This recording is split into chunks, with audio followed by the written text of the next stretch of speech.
Hello, my name is Carol. I'm 69 years old. And my story begins in a quiet house in Austin, where I thought I would spend my later years in peace. But while my son, a dedicated diplomat, spent months overseas serving our country, my daughter-in-law treated me like a servant inside my own home. She barked orders at me, cook for my entire family now, scrub every bathroom, as if I were invisible. As if my feelings, my age, my dignity meant nothing. I carried the weight of that humiliation every single day, suffering in silence, convincing myself that patience was the only path, until the day everything changed. My son walked in unexpectedly, and the moment he saw me, my hands trembling, my eyes swollen from holding back too many tears, his whole face collapsed with shock. "Mom, what has she done to you?" he cried, his voice breaking as the truth finally erupted between us. That moment shattered the silence I had been drowning in and set off a chain of events that neither of us could have imagined. And trust me, what happened next changed all our lives forever. But before we continue, make sure to subscribe to the channel and tell me where you're watching from in the comments. I love reading your messages and knowing where my stories reach. Now let's understand how this story really began. I never thought a single morning could split my life into a before and an after, but that is exactly what happened the day my son walked through my front door and found me standing in my own kitchen, trembling with a dish towel in my hands like a frightened servant.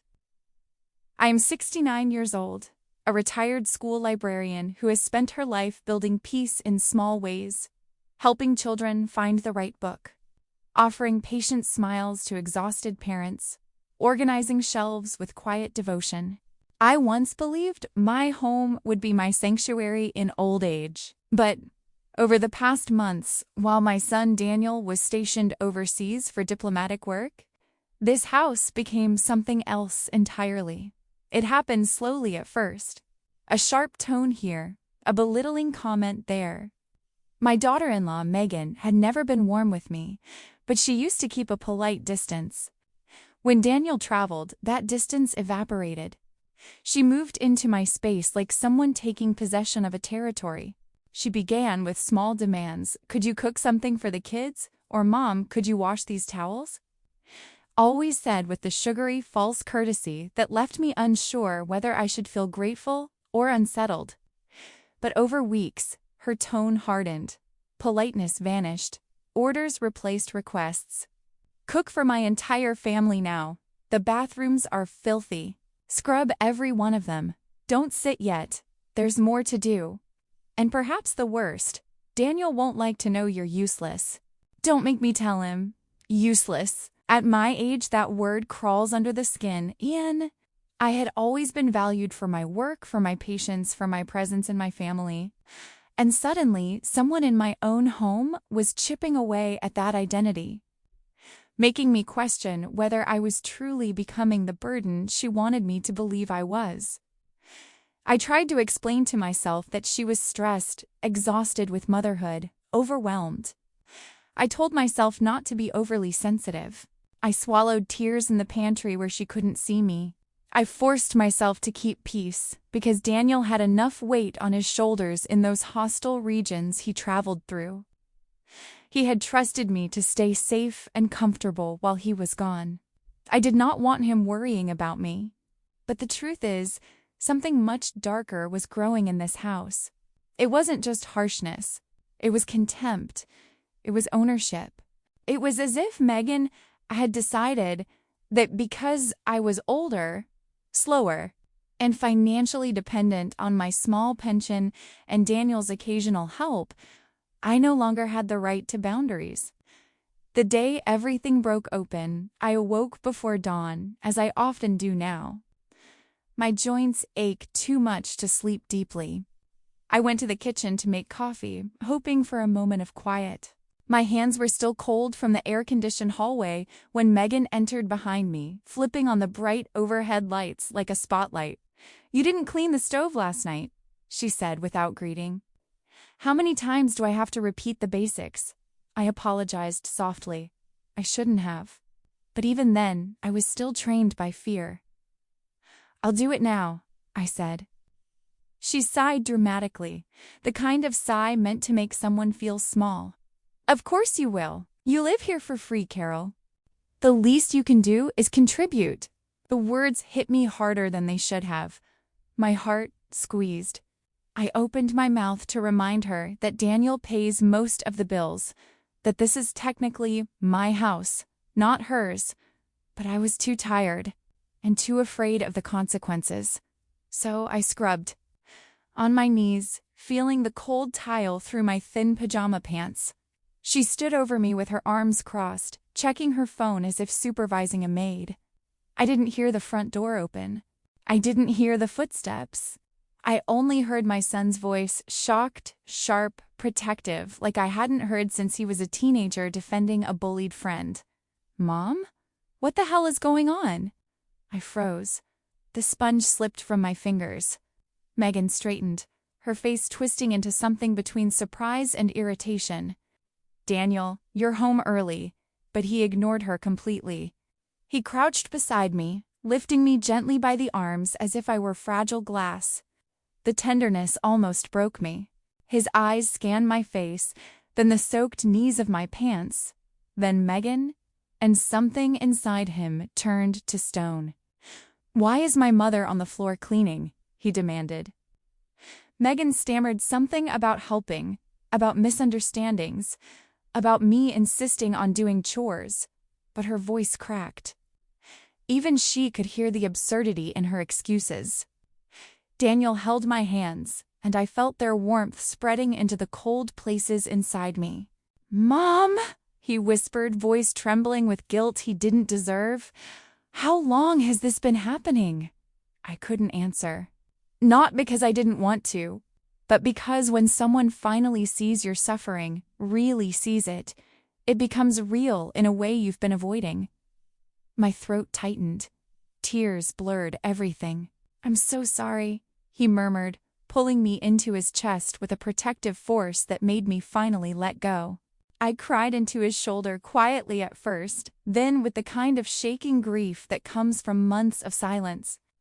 Behind us, Megan stood frozen, her hands still clutched around her phone, her mask slipping. For the first time, I saw fear in her eyes.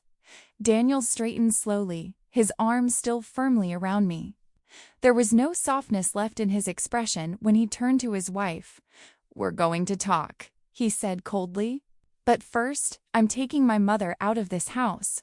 And for the first time in months, I felt air returning to my lungs, a door opening, a possibility forming, one I hadn't allowed myself to imagine, a possibility of being seen, respected, protected, loved, a possibility of reclaiming my life. I didn't even know how we got from the kitchen to the bathroom. Everything felt blurry. Like my body had stopped belonging to me the moment Daniel, my sweet boy, my protector, even when he wasn't trying to be, pulled me off that cold kitchen floor. My knees still ached from kneeling and my hands trembled as if the sponge were still slipping from my fingers. Ethan, my son, guided me gently, one arm wrapped securely around my back. I could feel the tension in his muscles as we walked. The way his hand tightened ever so slightly each time I swayed, terrified that I might fall. He pushed open the bathroom door and knelt in front of me, lowering me slowly onto the closed toilet lid like I was something fragile and precious. But the moment he looked into my eyes, the tenderness in him collided with fury. "You're shaking," he whispered, his voice raw and unsteady. "Mom, how long has this been happening?" His question pierced me in a place I wasn't ready to expose. My instinct, after a lifetime of motherhood, was to protect him from pain, even when I was the one hurting. I tried to gather myself, but my breath quivered, and when I spoke, my voice betrayed me. "It's nothing, dear," I said softly, forcing a gentle smile I didn't feel. "I'm just tired. I like helping." The lie stumbled, my voice cracking on the last word, and Ethan's eyes darkened with suspicion. Who? I wasn't sure yet. Me? Her? The situation? Before he could press further, Megan rushed in, her tone dipped in artificial sweetness that made my stomach tighten. "She insists on doing everything, Ethan," she said, shaking her head like a patient caretaker. "I tell her to rest, but she won't listen. And then, no, the audacity." She placed a hand on my shoulder. The touch felt like a stain, a performance, a reminder of all the times she had used that same hand to point, to demand, to diminish. Something hot ignited in my chest. The unfairness of her lie, the twisting of my truth into something ugly and convenient, broke something open inside me. For months, I had swallowed my dignity in small pieces, hoping to keep peace. But in that moment, the months became too heavy to hold. "That is not true, Megan," I said. My voice wasn't loud, but it held an edge I hadn't summoned in a long time, and you know it. Her hand snapped off my shoulder, and she took a half step back, her expression flickering for an instant surprise, then something much colder. Ethan looked between us, his confusion sharp enough to cut the air. His breathing grew uneven as he studied our faces, trying to match truth to expression.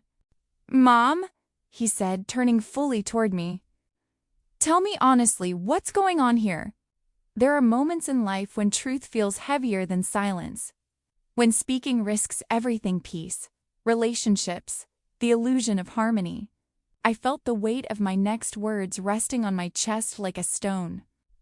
My love for my son stretched across decades, deep and unconditional. But my dignity, worn thin these past months, begged not to be buried again. I took a long, trembling breath. "It's been difficult," I whispered, my voice wavering but determined.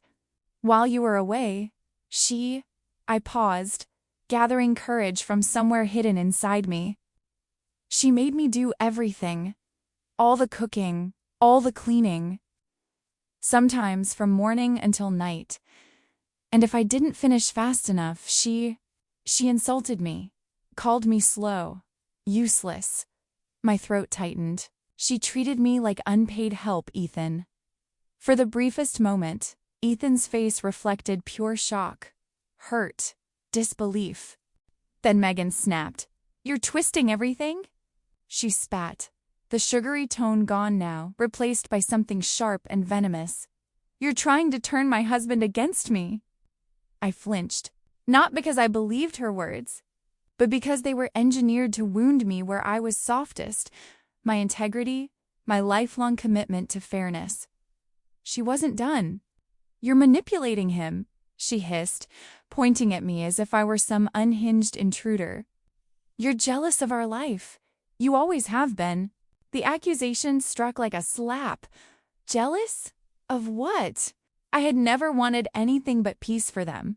Happiness, stability. I had spent years supporting them, helping with the children, never intruding, never asking for more than basic kindness.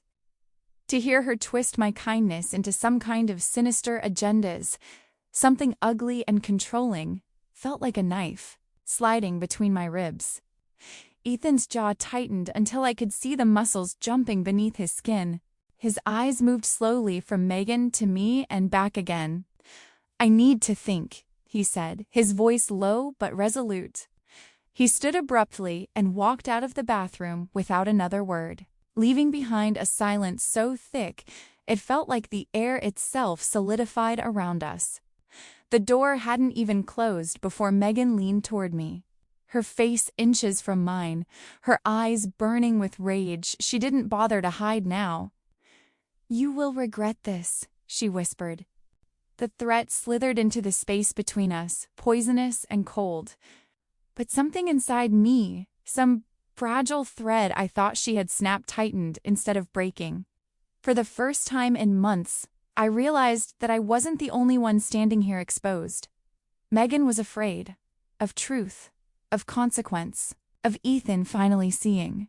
And in that moment, sitting there on the toilet lid with my hands still trembling, I understood something vital. This was only the beginning. and I would have to become stronger than I had ever been. When Ethan left again for a short mission a few days later, the house changed in an instant. It was as if the warmth left with him carried out the front door in his duffel bag. The air became heavier, colder, and the walls themselves seemed to absorb the tension Megan and I barely concealed. She avoided me most of the time, stepping around me in the hallway, speaking only to the children, keeping her eyes focused on anything except my face. But whenever we were alone, truly alone, her mask slipped. "You know, Carol," she whispered one morning while passing behind me as I washed a pan, "a woman your age doesn't belong in a busy household. You'd be more comfortable in a nursing home." Her breath brushed the back of my neck. I froze, gripping the soapy pan so tight my fingers ached. I didn't turn around. I couldn't. Her words sank into my spine like ice, each syllable pronounced with quiet cruelty. In another lifetime, that threat might have shattered me. But something had begun to shift inside me since the day Ethan found me trembling on the bathroom floor. A small ember, painful but bright of self-respect, had begun to glow again. Even so, my heart didn't adjust as easily as my resolve. There was still a part of me, some stubborn, hopeful corner that wanted to believe she wasn't all bad. That perhaps she was stressed, overwhelmed, insecure and other than deliberately cruel. I kept cooking for the kids, brushing their hair, helping with their homework, reading them stories in the quiet corners of the house where their laughter softened the sharp edges of my fear. I clung to love as if it might save me from everything else. One afternoon, when the house was unusually quiet, I began tidying the kitchen. Megan had tossed a pile of unopened mail on the counter earlier, leaving it scattered near a half-eaten granola bar and a juice box the kids had abandoned. Old habits kicked in. I gathered the envelopes, smoothing them with my palms, sorting them into neat stacks the way I had once sorted books during decades at the library. That's when I saw it. 2 envelopes from Ethan's bank. One addressed to Ethan and Megan Reynolds, and another, my breath caught, addressed to Ethan Reynolds and Carol Whitmore. My stomach tightened. I hadn't received mail from that account in years. Not since Ethan first set it up as a safety net for me. His emergency cushion, he'd called it, joking about my stubborn refusal to let him pay for anything that wasn't absolutely necessary. I hesitated. The envelope felt heavier than paper should. A quiet voice inside me said, "Don't do this." But another, stronger voice, the one rising ever since I found my strength again, whispered back, "You have the right to know." My hands trembled as I opened it. It wasn't a long statement, just a summary page, a neat grid of numbers, balances, dates. But what I saw stole my breath. Large withdrawals. Recent ones. Amounts that would have made me nauseous even if they had been authorized several $1,000s here, $5,000 there, sometimes twice in a week. I stared at the numbers until they blurred. My hands turned cold, the kind of cold that starts in your bones and climbs outward. I hadn't touched that account. Not once. Not ever. Someone else had. And I knew, with a sinking weight in my chest, exactly who had access. A pulse pounded behind my ears. The room felt smaller, as if the walls were folding inward. I checked the dates carefully, my librarian's instinct for details waking like a long, slumbering guardian. Every withdrawal aligned perfectly with the weeks Megan had begun handling the finances. The same weeks she told me, almost dismissively, "Don't worry about paperwork, Carol. I'll take care of it." She's not just cruel, I thought, gripping the statement so tightly it began to wrinkle. She's stealing from me, lying to my son, and doing it while pretending she was the responsible, organized wife. My throat tightened with a mixture of indignation and heartbreak. I had always believed people deserved the chance to choose kindness, but some people weaponized the kindness of others. For a moment, I imagined storming into the living room and confronting her. I imagined her expression twisting, her voice sharpening, the children overhearing, the chaos that would inevitably follow. No, not yet. If I had learned anything from a lifetime surrounded by shelves of history, it was this: truth mattered most when it was documented, protected, preserved. My sense of justice and that old, reliable librarian instinct told me to move carefully, purposefully. With steady hands, I took out my phone and quietly photographed every page. Then I slid the statement back into the envelope as if nothing had ever happened. I folded the weight of the truth into my pocket, feeling it press against my hip like a secret weapon. That day, something changed in me. I decided I would no longer suffer silently.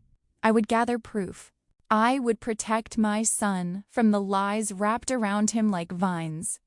And I would defend myself not with shouting or insults, but with truth, with clarity, with courage. Later that night, as I washed the dishes after dinner, I sensed her presence before I saw her. Megan leaned against the doorway, arms crossed, her expression a smirk carved from disdain. "Remember, Carol," she said softly, "this is my house." My pulse thudded once, sharply. Not our house, not Ethan's house. My house. The implication hung in the air like a threat disguised as ownership. But something in her eyes, something tight, restless, unsettled, told me that maybe she sensed I had begun to see her more clearly. Maybe she worried I knew something. And in that moment, I realized she might be hiding even more than I knew. I woke up the next morning with a heaviness in my chest that felt both frightening and strangely clarifying. I'd spent the night staring at the ceiling, replaying the numbers from the bank statements in my mind. The way the withdrawals lined up perfectly with every moment Megan had insisted on taking care of things. I thought of Ethan, his warmth, his trust, the way he believed so deeply in fairness, and I felt a rising responsibility. What was happening wasn't just a domestic cruelty. It was deception. It was theft. It was the slow, calculated erasure of my dignity. So I made a decision. I told Megan I had a doctor's appointment, using the same soft tone I had used for months to avoid provoking her, but inside me, something firmer had settled. A line had been drawn. She barely looked up from her phone when I spoke, just muttered, "Fine," as if my existence were a small inconvenience drifting through her afternoon. The lie tasted bitter, but necessary, as I stepped outside and locked the door behind me. The crisp morning air in Austin brushed against my cheeks, grounding me. My palms were sweaty. My heart thumped harder than it should have. It had been years since I stepped into any kind of office that wasn't medical, and today's visit felt heavier, almost sacred. I carried truth with me, the kind that could tear a life open. Ms. Harper's office sat on the second floor of a brick building downtown, overlooking a small courtyard filled with benches and wind chimes. The soft ringing of metal pieces swaying in the breeze was oddly comforting. Like the world reminding me that sound vibration always reveals what is real. When I stepped into her office, it smelled faintly of paper and cedar. She greeted me with a warm but professional nod and gestured toward the chair across from her desk. I sat carefully, clutching my purse, feeling like I was stepping into a part of my life I had avoided for too long. "What can I help you with today, Miss Williams?" she asked.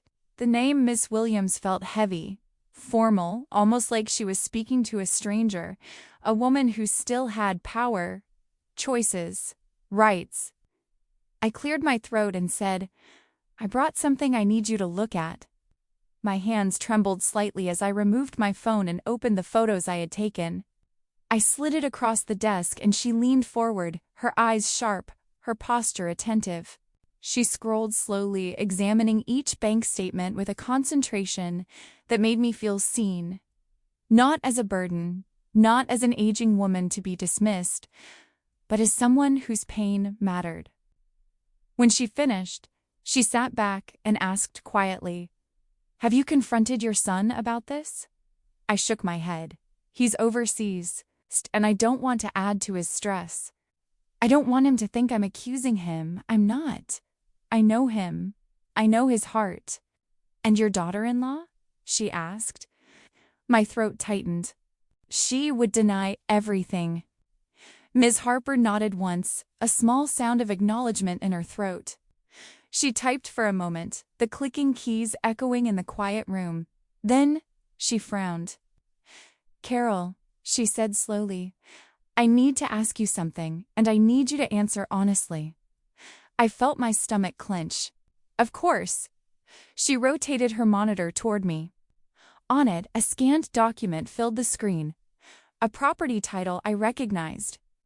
The small house Ethan had bought for me years ago. My supposed safety net.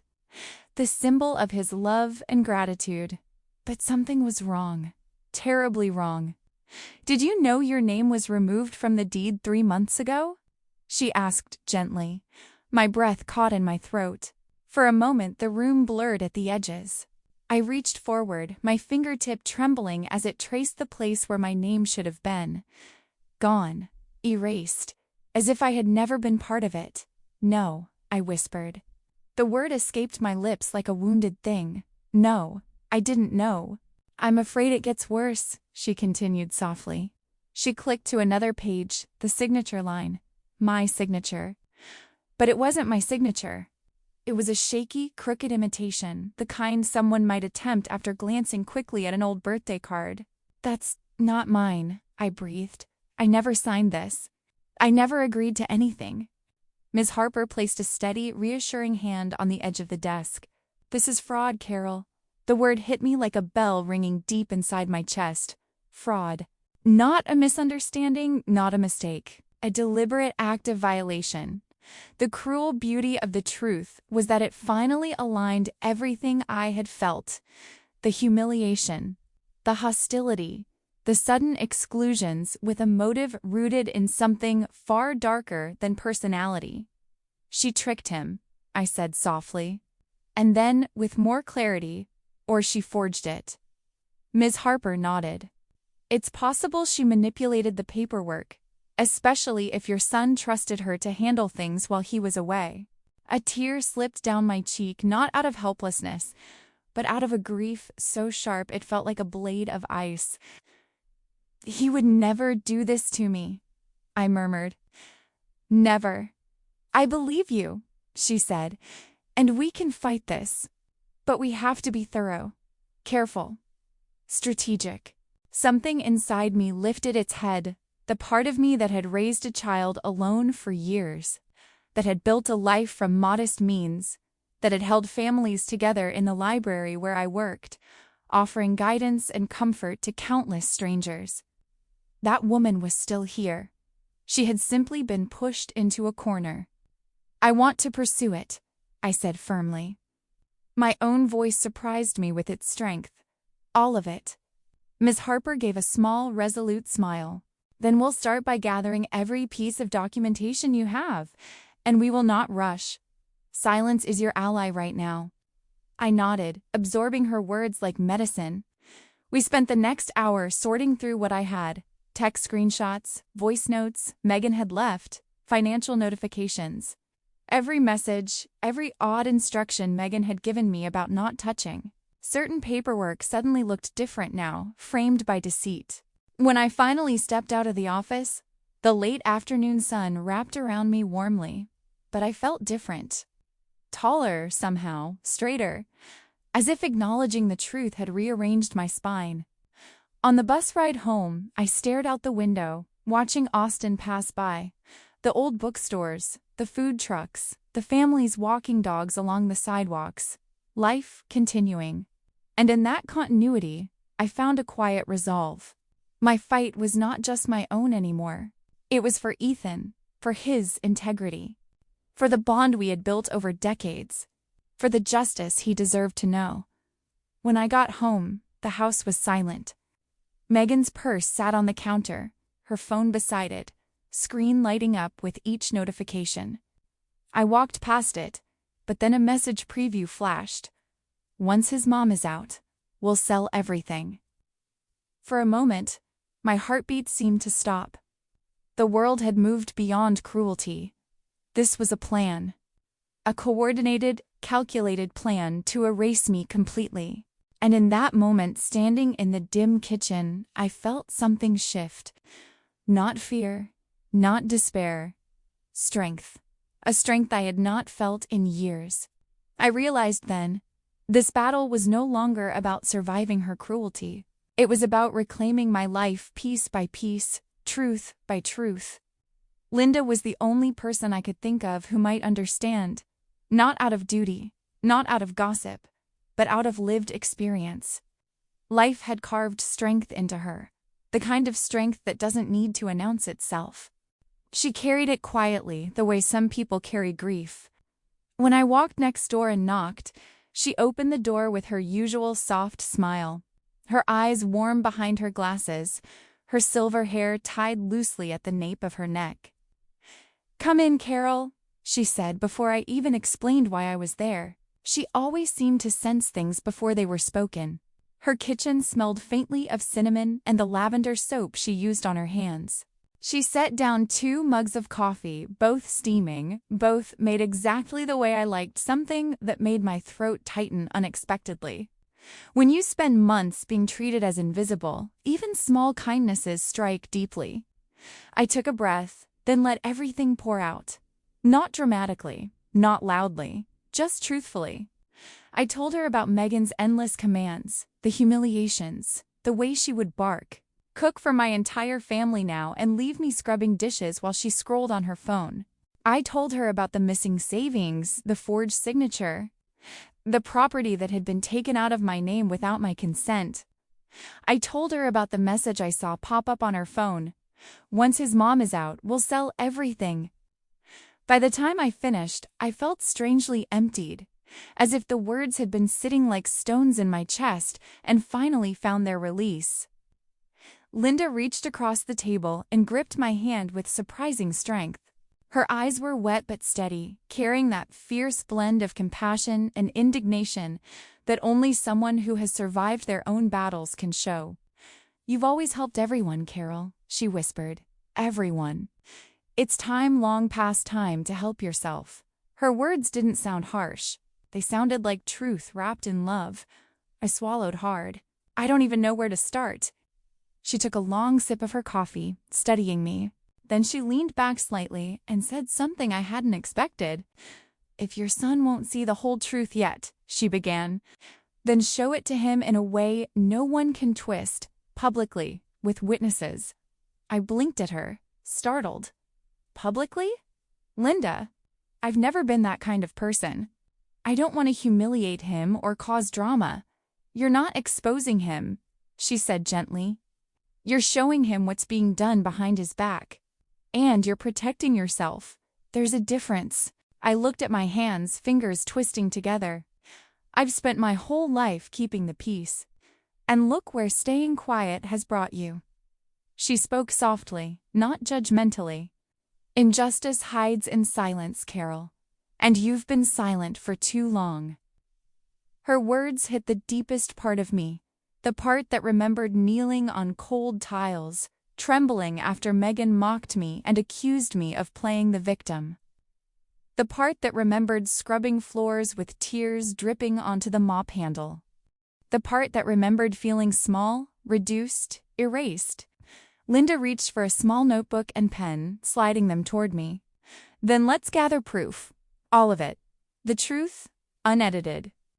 We spent the next hour planning carefully, ethically, strategically. She suggested recording Megan's orders, photographing the bruises on my knees from the day she made me scrub the floors for hours, and saving every message that hinted at financial manipulation. Then Linda looked toward a decorative clock sitting on her counter, a simple wooden design with a small flower carved into the frame. "I bought this last year," she said. "It has a tiny camera built inside. Used it once when my nephew was stealing medication from my house." She held it in her hands for a moment, weighing it. Then she looked at me with a spark of resolve. "I'll give this to Megan as a housewarming gift. She put it somewhere visible, and it will capture everything." The idea felt strange, almost surreal. I'd never spied on anyone in my life, But then I remembered the forged document, the missing money, the possibility of losing everything Ethan had given me. I don't want revenge, I whispered, more to myself than to her. I just want the truth. That's exactly what this will show, she said. 2 days later, Linda knocked on my door holding a small gift bag. She played her part perfectly, smiling sweetly as she told Megan she wanted her to have a little something for the home.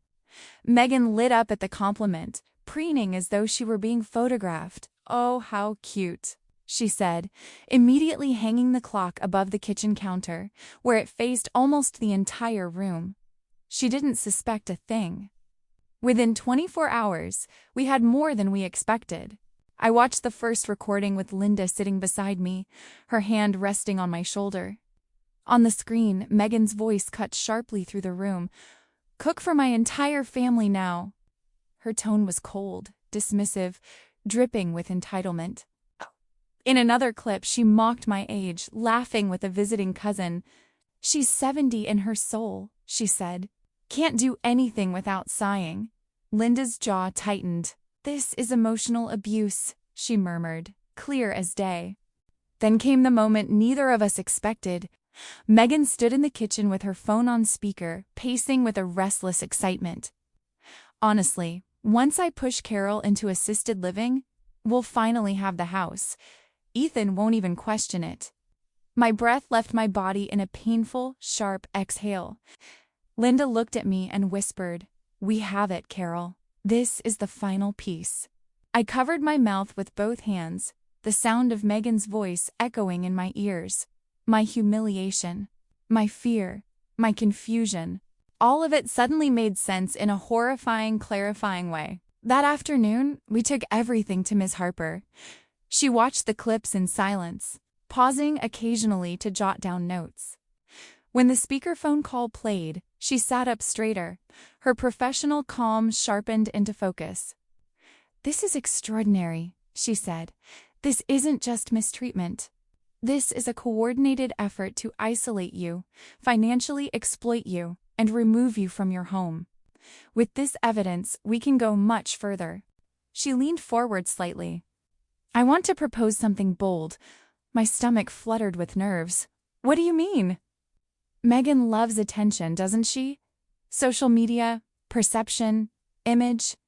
"Yes," I said softly. "She lives for it. Then let's use that. We'll request a legal hearing combined with a public mediation session. It can be streamed online. It will show Ethan and everyone else the truth without distortion." The idea felt overwhelming, too large, too bright. My instinct was to shrink away from it, but I remembered Linda's words. Injustice hides in silence, and I was done being silent. As we set the date, I felt something shift inside, not angry, not vengeful, but solid, grounded, awake. I was no longer the trembling woman curled on the bathroom floor. I was someone rebuilding herself piece by fragile piece, stitching together courage out of wounds. Someone who could not only endure injustice, but dismantle it. The days that followed felt unreal, as though time had been stretched thin and dipped in something heavy. The legal process moved far faster than I expected, faster than anyone expected, because the fraud was so blatant, so undeniable, that the court clerks seemed almost eager to push it through. I remember standing in Miss Harper's office, listening as she read the confirmation aloud. Court date set. Mediation event approved. Public transparency allowed. My stomach fluttered, not from fear exactly, but from that trembling anticipation that comes right before a storm finally breaks. After months of whispers, humiliation, and quiet suffering in corners no one noticed, the truth was stepping into the light. Megan reacted differently. Of course she did. She treated the entire thing like an opportunity. "Clear my name," she said dramatically while filing her nails at the kitchen table, as though she were preparing for an awards show rather than a legal hearing. The moment she learned that cameras might be present, she lit up like someone had plugged her into an outlet. "Oh, this is perfect," she said loudly to one of her friends on speakerphone. "I'll finally expose the toxic old woman ruining my life. People will see what I've been dealing with."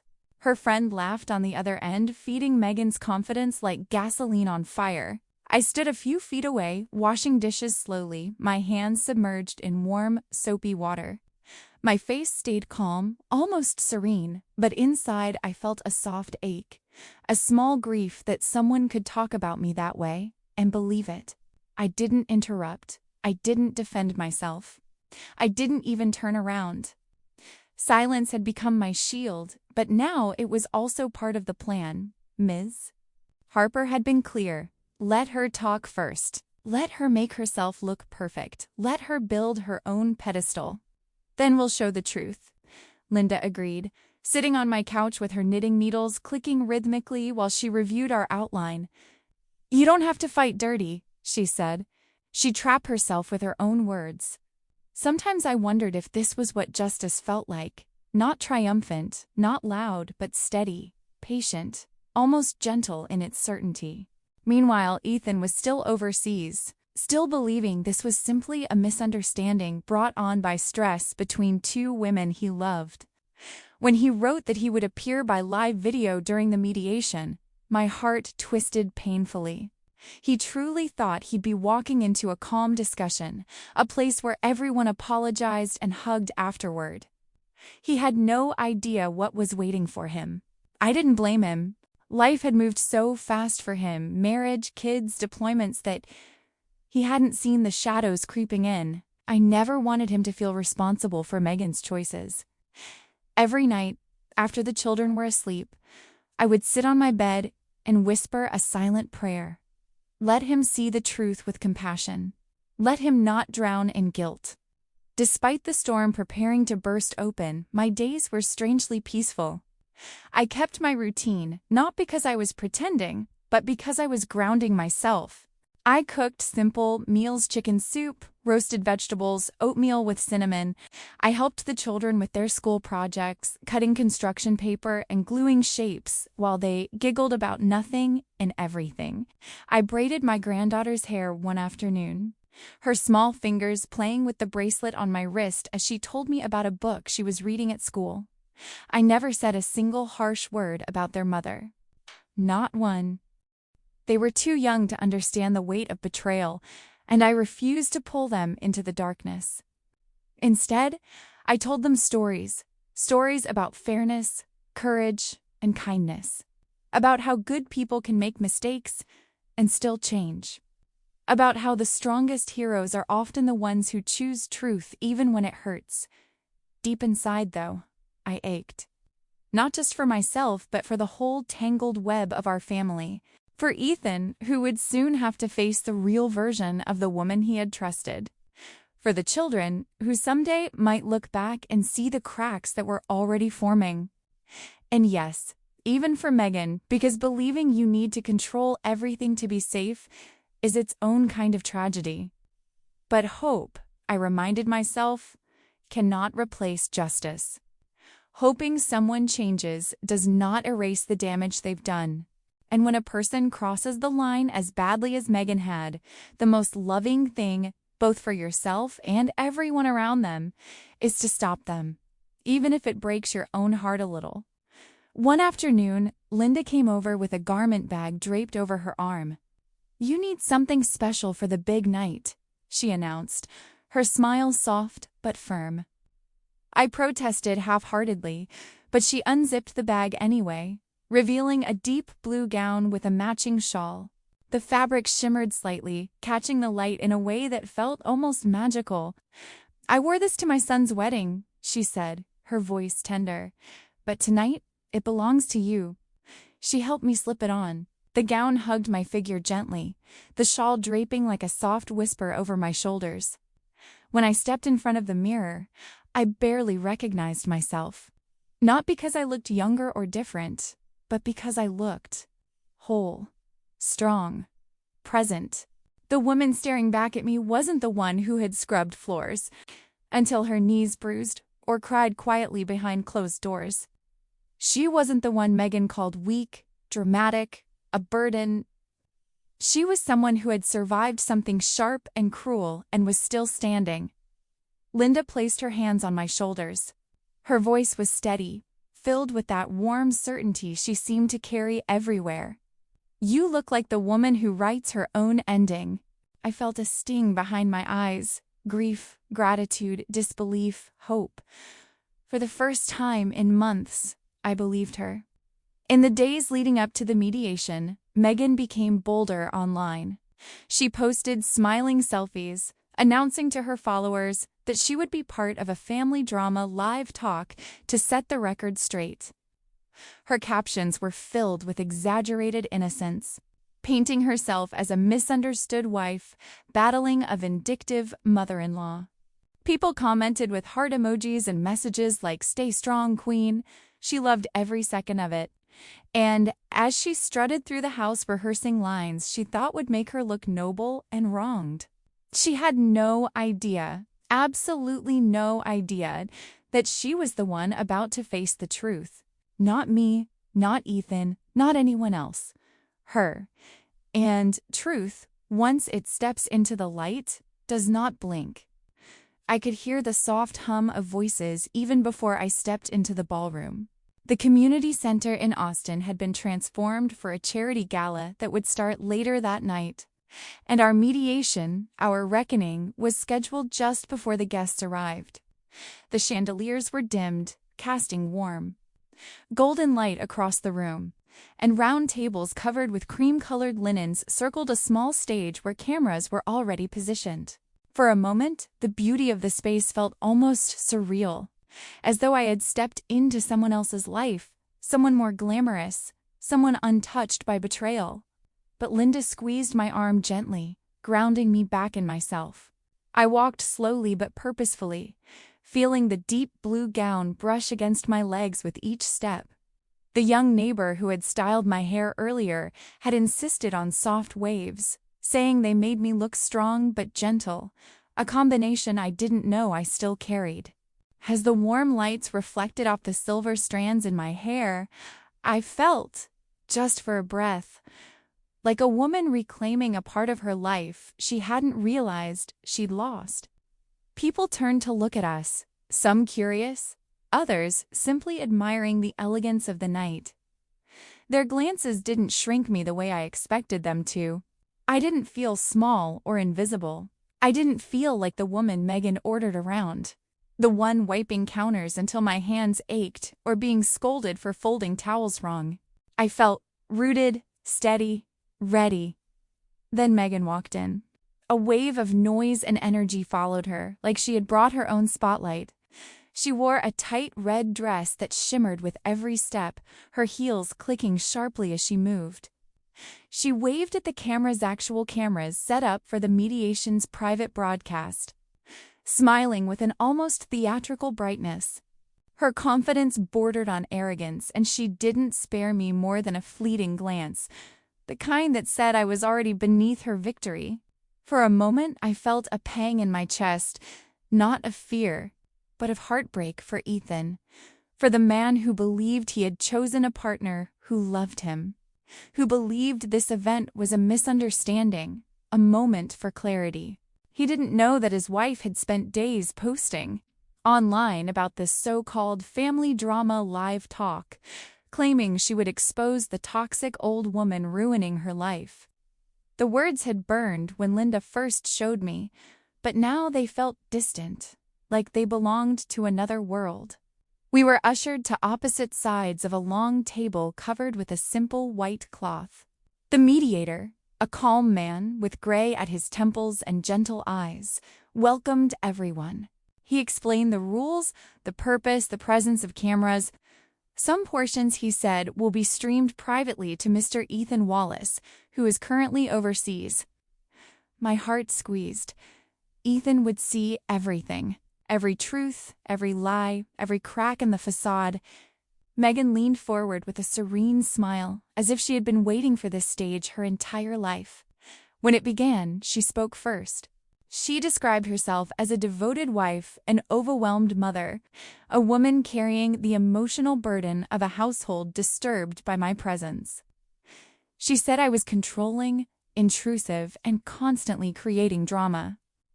She implied, with practiced sorrow, that I had grown jealous of her place in the family and was now trying to break apart what she had built. Each word dripped with the kind of polished poison that could almost sound reasonable to someone who didn't know the truth. I listened with my hands folded softly in my lap, my jaw relaxed, not clenched, not tense. I listened because I needed her to tell her story completely. I needed the people in that room, and Ethan, watching from thousands of miles away, to hear her version before they saw the reality. Inside me, a storm churned. Hurt, disappointment, grief, but beneath it all was a stillness I had worked hard to cultivate. A stillness shaped by years of believing in fairness, in kindness, in giving people chances they sometimes didn't deserve. I had even hoped, in some small, fragile corner of my heart, that Megan would stop before crossing a line she could never return from. But she didn't. When she finished, she sat back with a triumphant glint in her eyes, confident she had won the room. The mediator turned to me gently. "Mrs. Wallace." "Carol," he said softly. "You may respond." I rose slowly, feeling the weight of the moment settle onto my shoulders, not as a burden, but as a mantle. The strength in my legs surprised me, steady and sure. I walked toward the nearest camera, knowing Ethan was on the other side somewhere.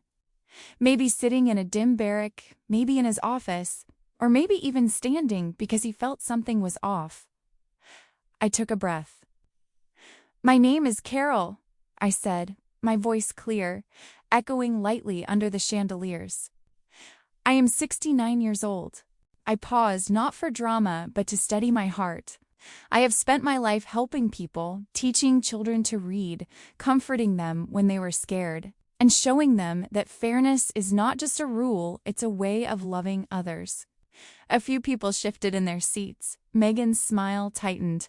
"I came to live with my son and his wife to support them," I continued softly, "to help raise their beautiful children, to make their lives easier, not to be used." The room grew quiet, so quiet I could hear Megan's bracelet clink as she adjusted her posture. I kept my eyes on the camera, on Ethan. "I am here today not to fight," I said, my voice trembling just enough to betray my humanity, but to finally tell the truth. Each word felt like a step towards something I had waited months to reach. And as I stood there, breathing in the warmth of the lights and the weight of every eye fixed on me, I knew the moment had come, not just for justice, but for healing. I had not yet revealed the evidence, but everyone could feel it. The room held its breath. "Carol," the mediator said softly, "you may proceed." And I closed my fingers around the folder in front of me, finally ready to open it. I held the folder for a moment longer than necessary, feeling its weight pressing into my palms. It wasn't just paper. It was the collected truth of months of humiliation, the quiet proof of every moment I had swallowed my pride in silence. When I finally opened it, my fingers trembled, but not from fear.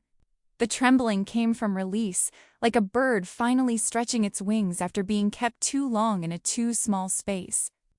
"I want to start with something simple," I said, turning toward the mediator and then toward the room. "My daily life." My voice came out steady, almost tender, like I was telling a story instead of reliving wounds. Every morning, I woke up early to cook breakfast. I cleaned the house, I folded laundry, I cared for the children. I tried to make life easier for everyone. I tried to give love the way I've always given it, with quiet hands and a willing heart. A few people nodded, listening closely. Megan was frozen, her smile stiff, her posture rigid. But then, things changed. Slowly, at first. Her tone shifted. A coldness crept in. I swallowed. It went from polite requests to commands. From commands to mockery.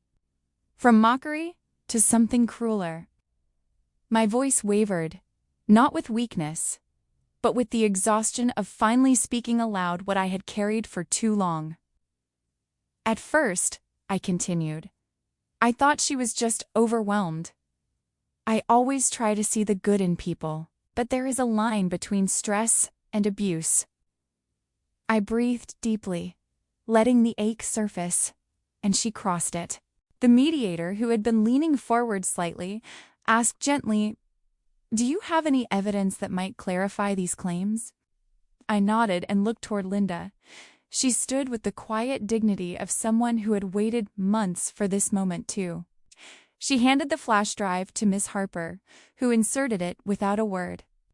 A soft hum passed through the ballroom as the large screen behind us flickered to life.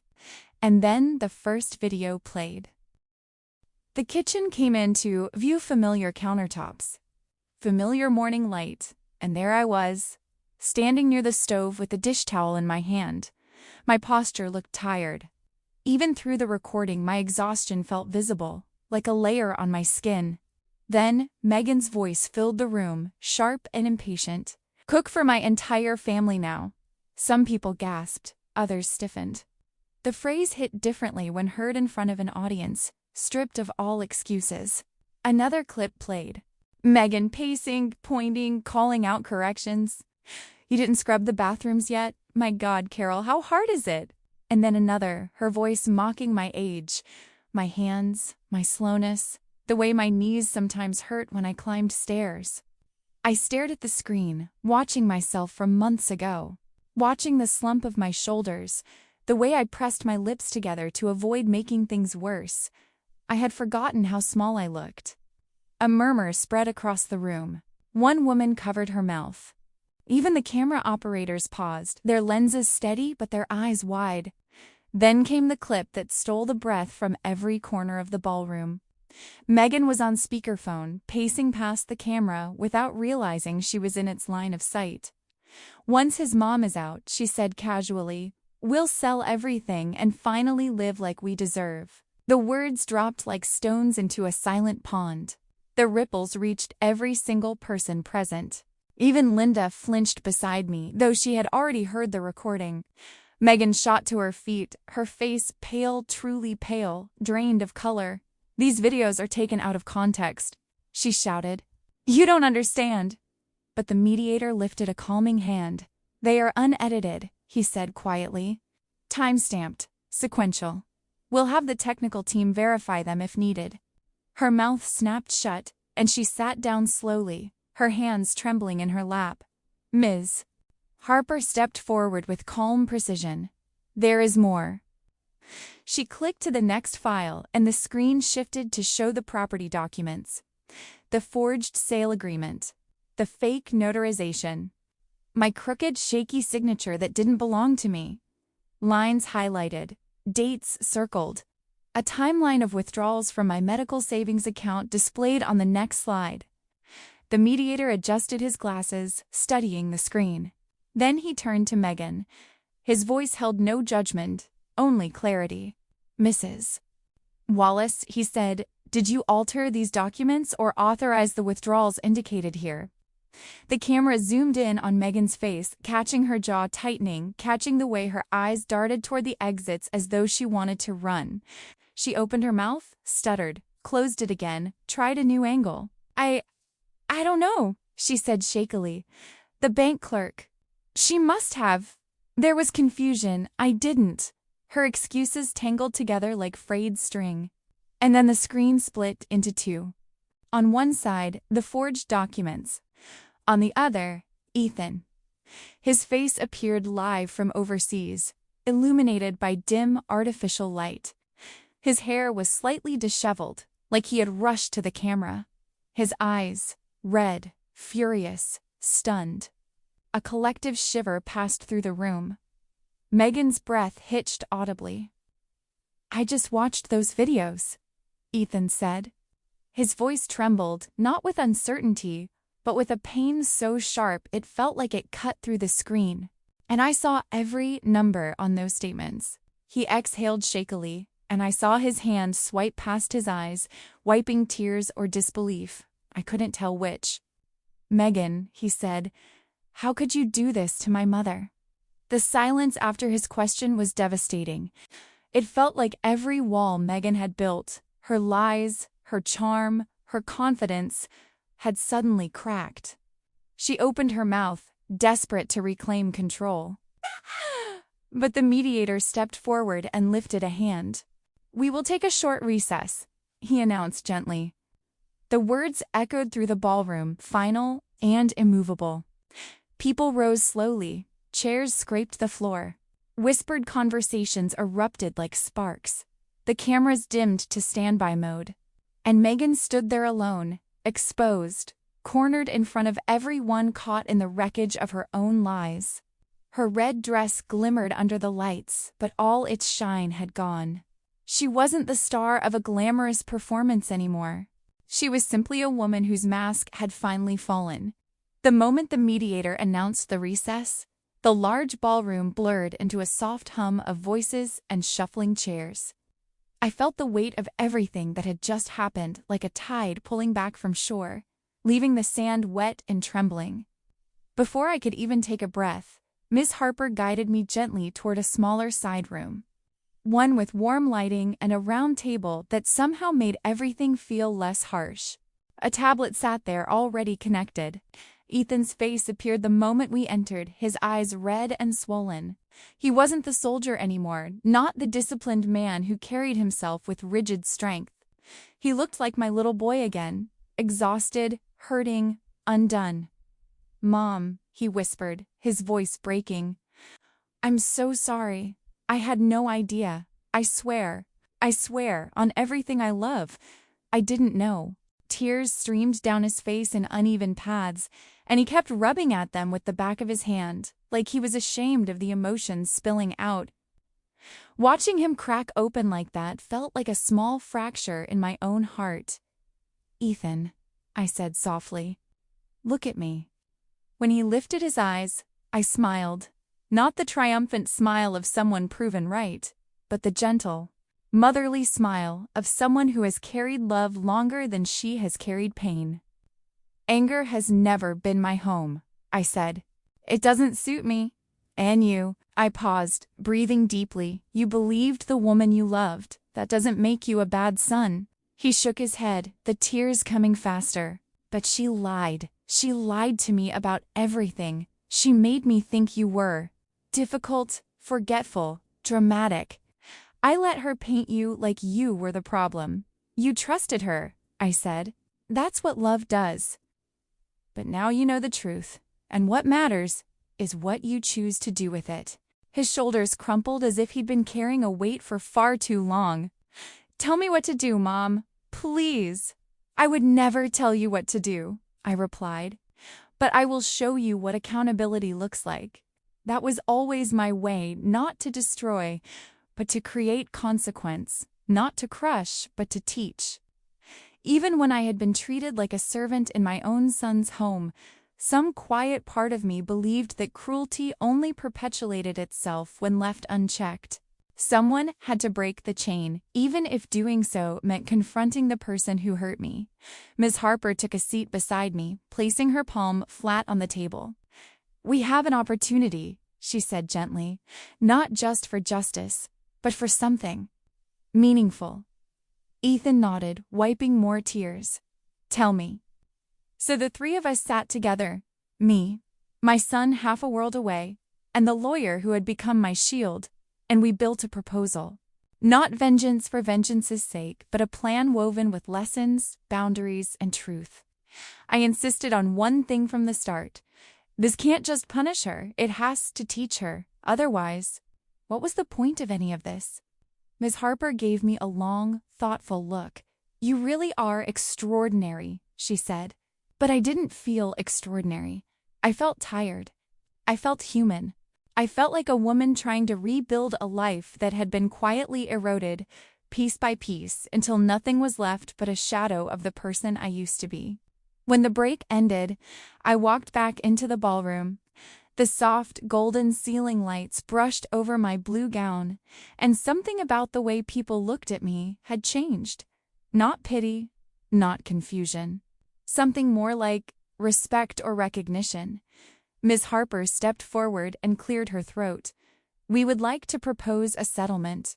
Megan stiffened, arms crossed as if bracing for an impact she could no longer avoid. I watched her, and for a moment, I felt something unexpected. Not satisfaction, but a faint ache. She had caused me immense harm, but she had also lost herself somewhere along the way. Her cruelty had eaten her from the inside out. Ms. Harper began outlining the conditions with crisp, unwavering clarity. First, the property must be legally restored in full to Carol. Her name reinstated, her rights reinstated. Megan blinked hard, her jaw tightening. Second, all stolen funds must be returned, plus damages for fraudulent withdrawals. A murmur spread through the room, cameras turning slightly. Third, Ms. Harper continued, Megan will sign an agreement granting Carol full autonomy over her finances and living arrangements with no interference. Megan's shoulders dropped, a small shiver passing through her. And fourth, she said, pausing for emphasis, Megan will record a public apology. Not for the internet, not for strangers, but for the people who matter, family and close friends.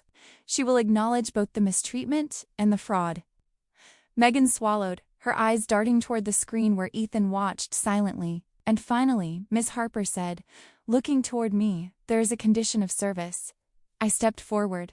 My voice was calm, steady, in a way I didn't know it could still be. You turned me into your servant, I said, meeting Megan's gaze without flinching. So now you will spend a full year serving at a senior center, helping elderly people with daily tasks, not as punishment, as understanding, as growth. A hush fell over the room. The mediator's expression softened. Even the cameraman looked moved. On the screen, Ethan nodded slowly, pride and heartbreak blending in his eyes. The weight of evidence was too much to deny, and the threat of criminal charges sat like a shadow behind every word.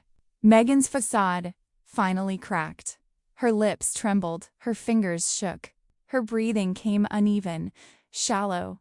For the first time since all of this began, she looked small, fragile, even. I'll sign, she whispered. She reached for the pen, her hand trembling so violently she had to steady it with her other. Cameras zoomed in, capturing every inch of the moment, the fall of a lie, the rise of accountability. When her signature finally met the page, something inside me loosened. Not triumph, not spite, just release. A breath long overdue. As she finished the last signature, I felt a quiet satisfaction settle into my bones. Not the sharpness of revenge, but the soft, steady relief of justice. Justice shaped in a way that didn't destroy, but redirected. Justice that held space for consequence and growth. Justice that gave her the chance to become someone better, if she chose to take it. For the first time in months, I felt my spirit rise, not in flames, but in light. In the weeks that followed the mediation, my life slowly, almost hesitantly, began to return to my hands. It wasn't a sudden restoration, not some grand victory announced loudly. It was quieter than that, gentler, even tender in the way life sometimes decides to rebuild itself after being shattered. My accounts were restored one by one, each notification on my phone feeling like a small breath of air after months underwater. My name was officially returned to the House records, though I no longer felt that place belonged to me in any emotional sense. And arrangements were made for me to move into a small, cozy home of my own in a sunny part of Austin.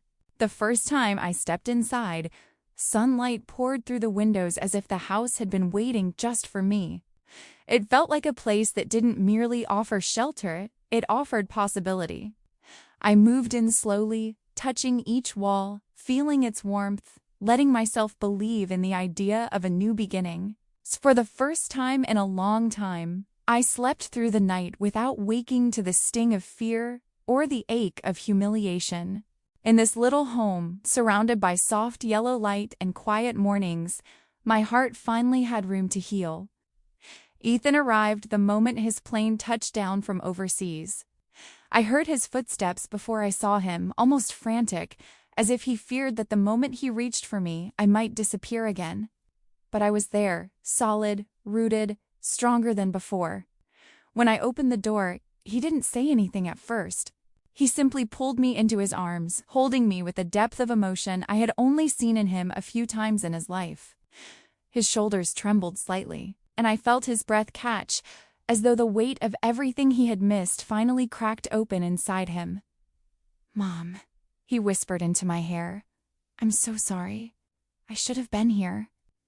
"You're here now," I whispered back, my voice soft but firm. "That's what matters."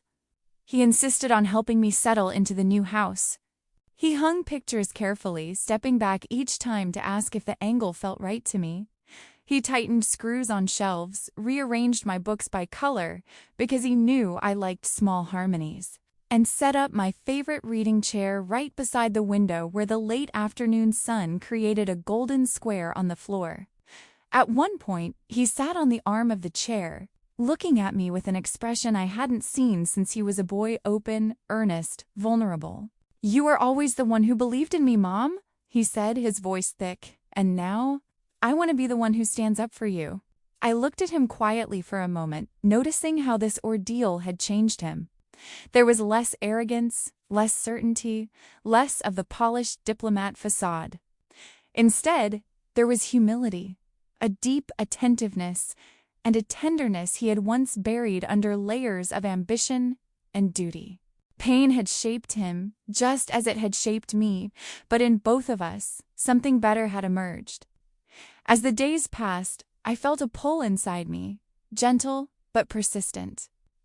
I didn't want my experience to remain only a wound or even only a personal victory. I wanted it to mean something. I wanted it to protect someone else. So I joined a local community center, a warm, bustling place full of chatter, card games, and the comforting clatter of coffee cups.